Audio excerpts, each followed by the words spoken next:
Anda sekalian, apa kabarnya hari ini? Ibu harapkan kalian tetap selalu sehat. Hari ini kita belajar sosiologi. Pembahasan kita tentang kekerasan sosial. Ibu harap kalian tetap semangat mendengarkan pelajaran kita pada hari ini. Selamat mendengarkan.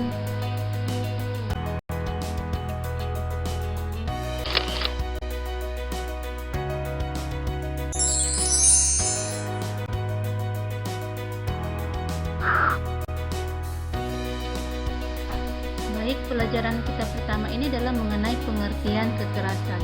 Kekerasan sosial itu adalah tindakan fisik yang dilakukan oleh seseorang atau sekelompok untuk melukai, merusak, atau menghancurkan orang lain, atau harta benda dan segala fasilitas kehidupan yang merupakan bagian dari orang lain tersebut. Kemudian di sini ibu membuat ada contoh gambar daripada kekerasan. Anda boleh mengamati gambar tersebut.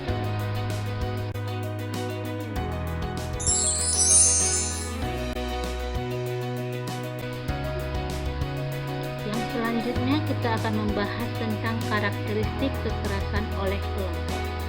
Yang pertama, pada kelompok sosial teratur, kekerasan sering disebabkan oleh upaya memperjuangkan dan memenangkan kepentingan tertentu.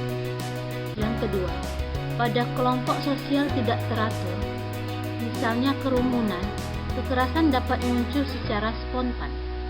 Yang ketiga, kekerasan ada kalanya muncul sebagai wujud kegagalan menghargai dan menghormati keberagaman. Yang keempat, kekerasan oleh kelompok selalu mengakibatkan dampak yang lebih luas seperti kerusakan harta benda, jatuhnya korban, luka, maupun kehilangan nyawa, hingga berkembangnya pemerasaan dendam dan kebencian antar kelompok sosial. Yang kelima, kekerasan dapat menimbulkan keretakan hubungan antara kelompok yang mengancam keutuhan masyarakat.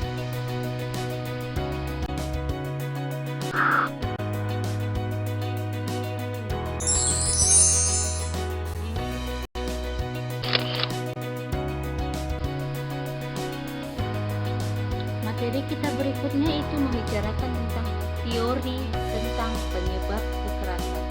Yang pertama, teori agresif frustasi. Yang kedua, teori belajar sosial. Yang ketiga, teori eksistensial. Yang keempat, teori individual. Yang kelima, teori kekerasan kolektif. Yang keenam, teori spiral kekerasan.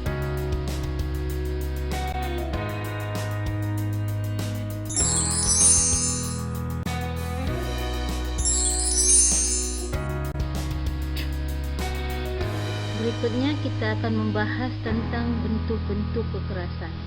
Bentuk-bentuk kekerasan ini menurut para ahli, yang pertama, John Galtung.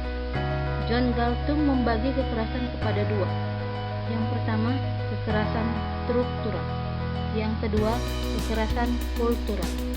Sedangkan menurut Robert F. Little, kekerasan ini juga dibagi kepada dua. Yang pertama, kekerasan personal. Yang kedua, kekerasan institusional.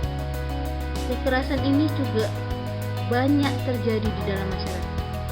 Bentuk-bentuk kekerasan yang banyak menyita perhatian di dalam masyarakat adalah KDRT, di mana KDRT ini adalah kekerasan dalam rumah tangga.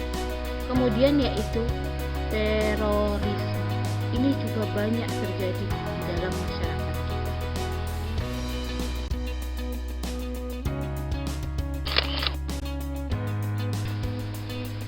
Selanjutnya kita akan membahas mengenai mengatasi dan menanggulangi kekerasan.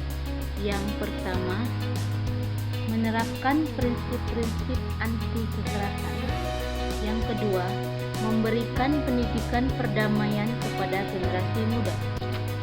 Yang ketiga, mengawasi tayangan televisi. Yang keempat, memperkuat pengendalian sosial.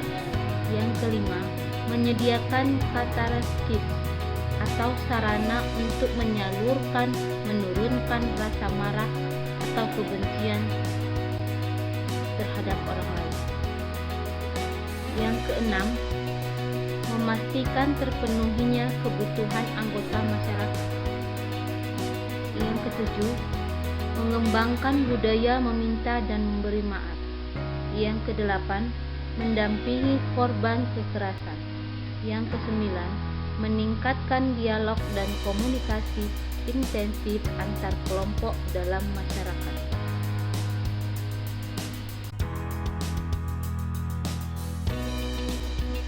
Sampai disinilah materi kita tentang kekerasan. Sampai jumpa minggu depan. Tetap semangat Ananda, agar kamu dapat meraih cita-citamu. Jangan putus asa. Mungkin sampai di sini saja pertemuan kita. Wabillahi taufik wal hidayah. Assalamualaikum warahmatullahi wabarakatuh.